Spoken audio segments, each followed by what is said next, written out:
Sesaat lagi Anda akan menyimak Bincang Psikologi Keluarga. Baik sahabat MK, Alhamdulillah kita sudah memasuki segmen kedua. Kalau misalnya pekan yang lalu kita masih brainstorming dulu tentang generasi Z itu seperti apa, bagaimana kita memahaminya, dan mungkin sekarang kita lebih fokus terhadap detail-detail tentang generasi Z, logikanya seperti apa yang perlu kita pahami Pak Wasmin Bu Lilis. Nanti sudah ada yang bergabung sebetulnya, tapi kita akan coba sampaikan nanti. Kita akan coba gambarkan terlebih dahulu mungkin materi yang perlu dipahami oleh sahabat MQ tentang generasi Z, Pak. Silakan. Ya, jadi generasi Z dengan Alpha ini hampir sejaman ya, beda sedikit. Iya. Tapi kenapa kita lebih membahas generasi Z? Karena generasi Z sekarang sudah mulai dewasa.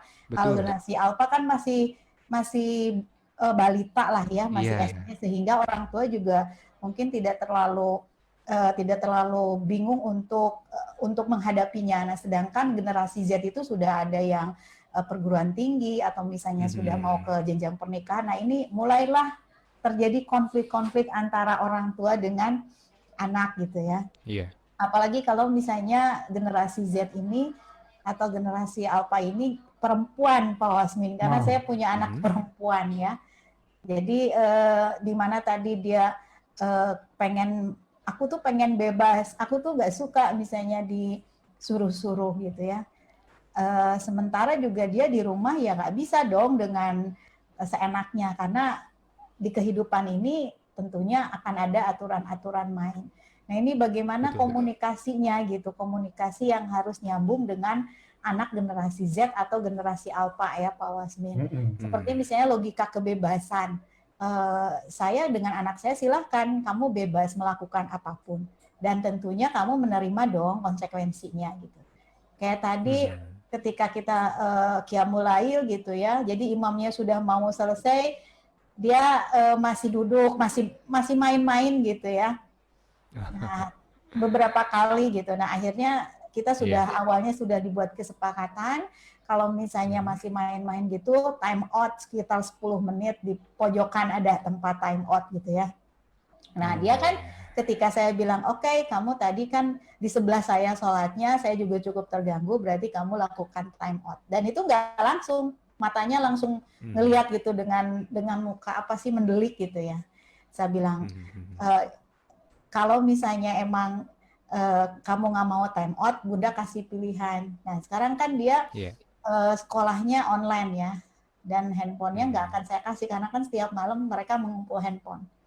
Jadi silahkan, karena itu bagian dari prosedur kamu tidak melaksanakan, jadi konsekuensinya itu. Langsung itu berdiri.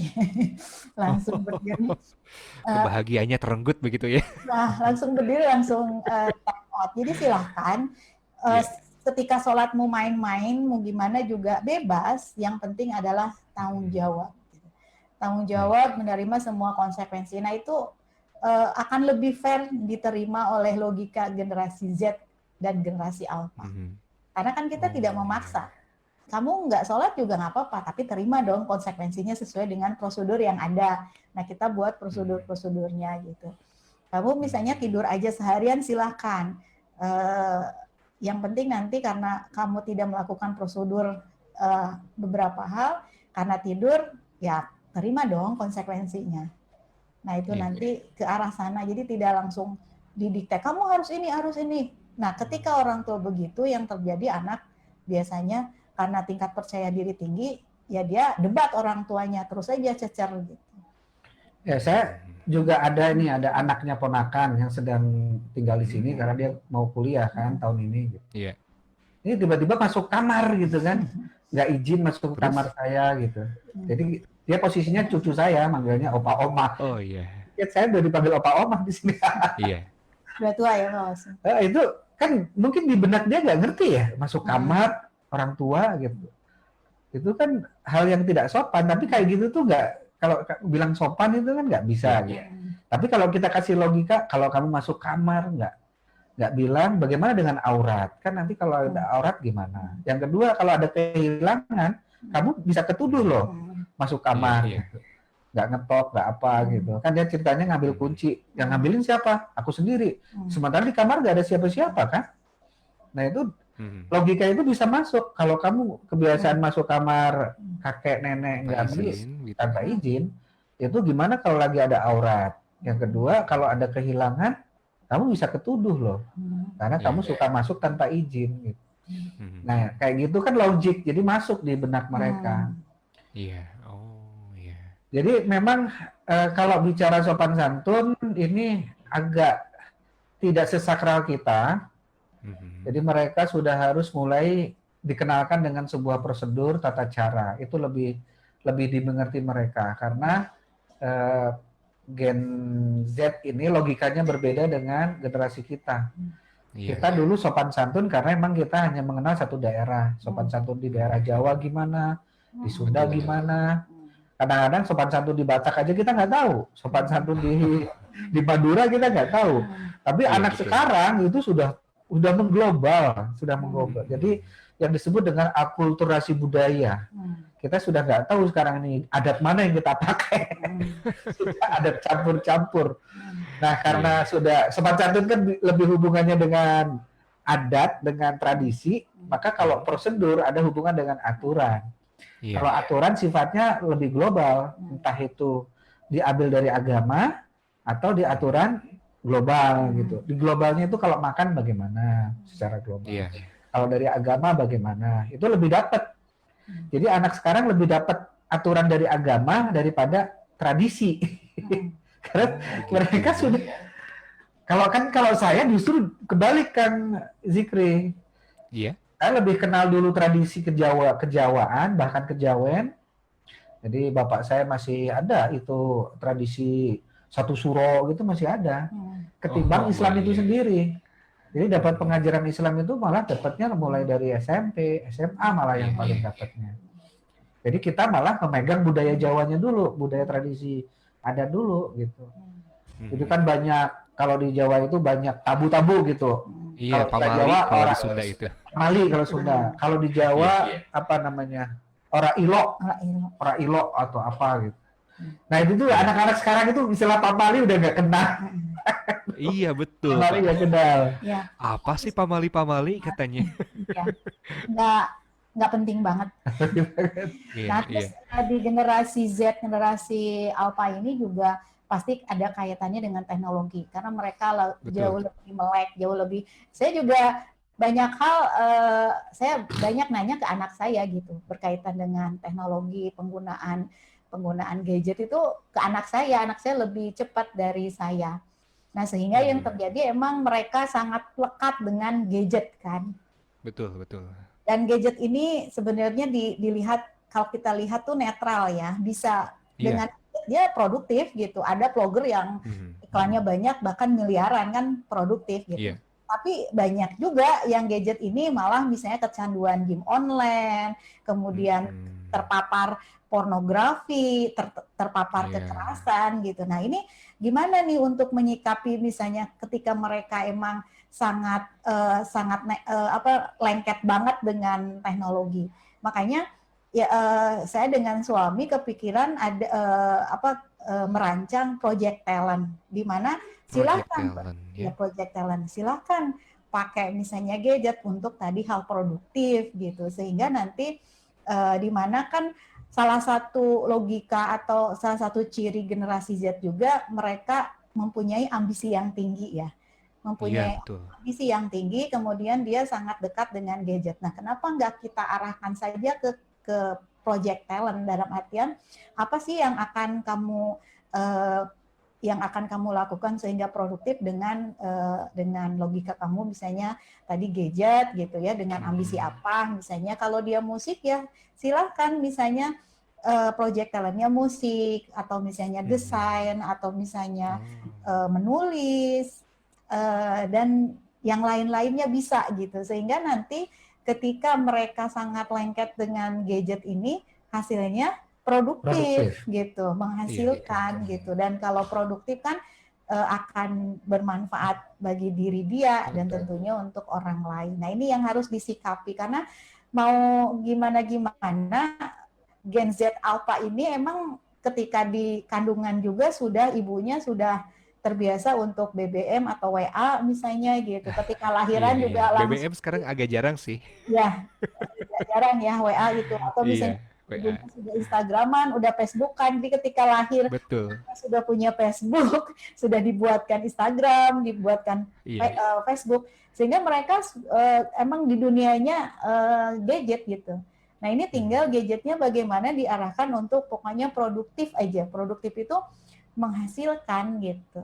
Betul. Ketika dia menghasilkan kan generasi Z ini uh, berhubungan juga dengan logikanya di mana dia pengen pengakuannya besar. Ketika dia ada karya, dia produktif, pengakuannya kan positif Pak Wasmin gitu ya. Tapi betul, ketika betul. tidak ada karya, kemudian tidak produktif, tidak ada pengakuan, cari-carilah ulah dia. Carilah misalnya di sosmed dengan cara apapun yang bisa istilahnya prank orang lain gitu ya. Nah itu kan sebenarnya dia pengen ada pengakuan nih, saya loh ada saya.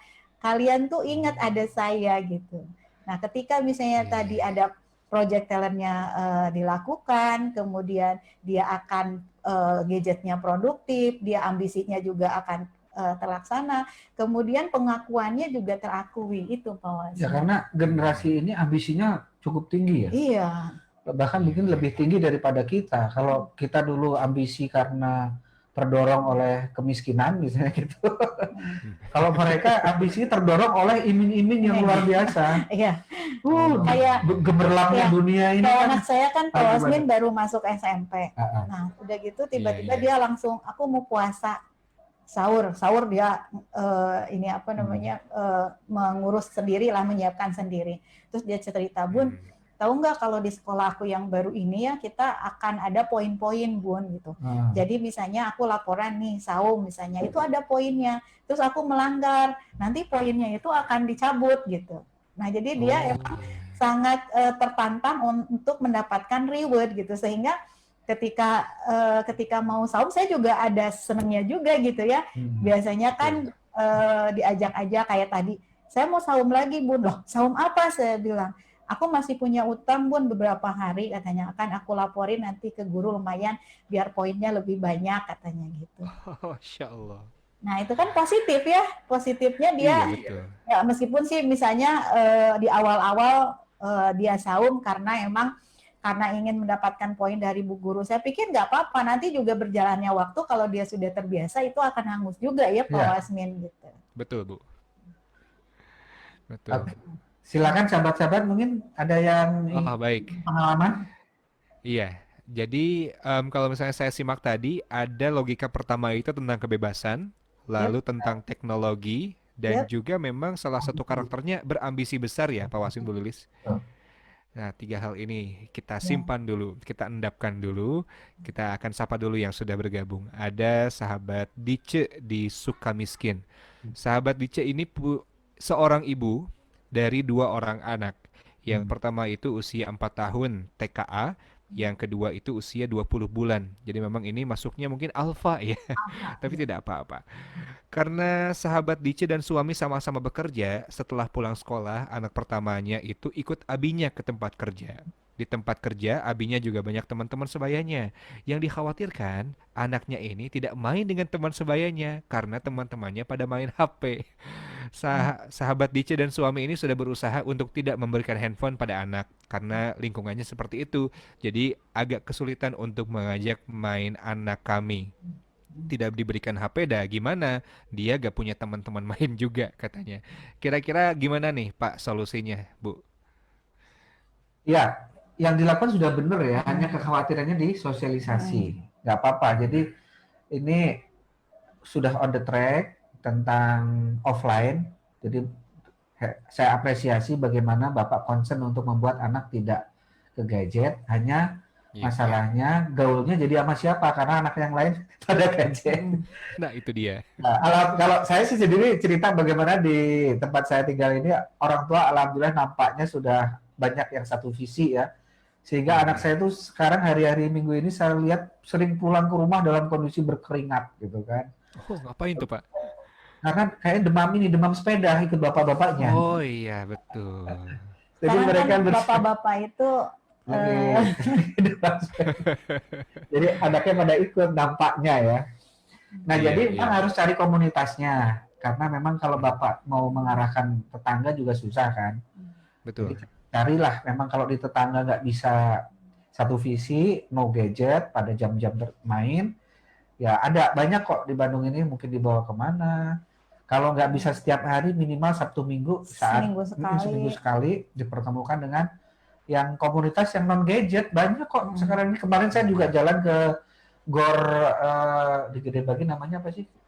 BLA. GBLA itu. Oh, Ada iya. anak-anak yang pakai sepatu roda, ada komunitas macem-macem gitu. Cari-cari komunitas offline. Iya, iya. Karena kalau enggak mereka di online terus gitu. Betul. Kebanyakan ternyata gini loh. Jadi jangan khawatir, begitu menariknya layar, begitu menariknya online, banyak orang tua yang merasa seperti nggak punya ide untuk offline. Tapi setelah dipraktekkan, offline itu bagaimanapun tetap lebih asik kok. Iya, Ketika betul. mereka menemukan gitu. Asik kok ketika ngejar-ngejar binatang apa gitu. Iya. Mereka itu tetap kelihatan berkeringat itu. Dari sisi neuroscience itu pasti keluar tuh hormon-hormon endorfin, dopamin, Lebih hormon-hormon puas ya. gitu. Tetap gadget sebetulnya nggak bisa menggantikan kepuasan dunia nyata. Betul. Hanya mungkin belum menemukan aja. Kalau udah ketemu itu anak saya tanpa harus disuruh-suruh kok gitu. Dia main sama temennya, bosen juga lama-lama kan gitu. Nah, itu dia Nah, ya. karena kayaknya belum ketemu teman, karena jangankan anak-anak sih ya. Kita aja kalau nggak ada teman itu kan malas mau gowe sendiri juga.